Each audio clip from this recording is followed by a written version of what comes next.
if you've been accused of sexual assault in the military, people always want to start doing their own investigations and start gathering their own witnesses and putting their own witnesses together.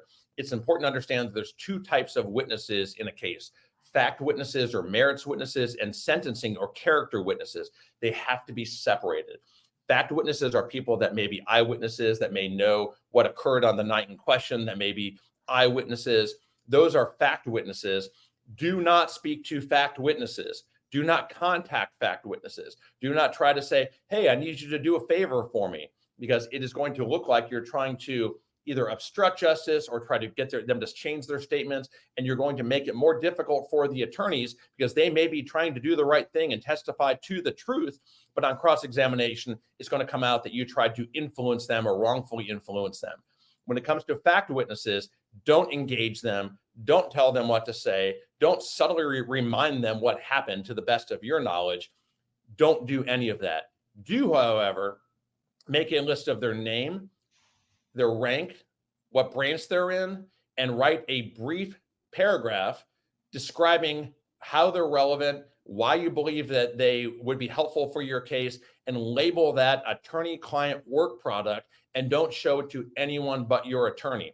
That way, as attorneys, we know what witnesses are out there. We can interview them or have our investigators interview them, and we know kind of the background of what, how they're relevant to the case.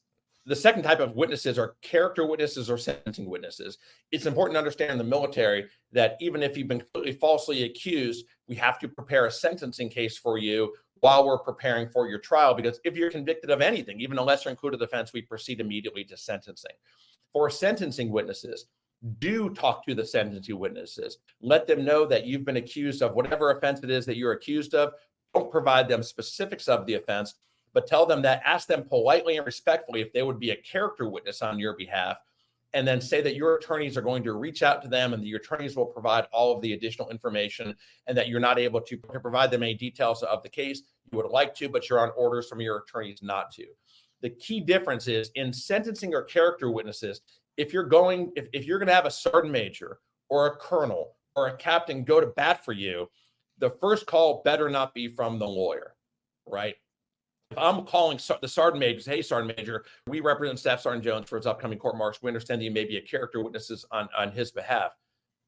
And Sergeant Major says, hey, sir, that's great, but this Marine's never talked to me one time about this. I don't know anything about this. He should have had the moral fortitude to come and talk to me about it. That's a problem. So with character witnesses, reach out to them and make sure that they are okay to be character witnesses for you. You can say that you've been charged with a court martial, that you're unable to discuss the specifics of it. You would like to, but you can't, and your attorneys will be in contact with them.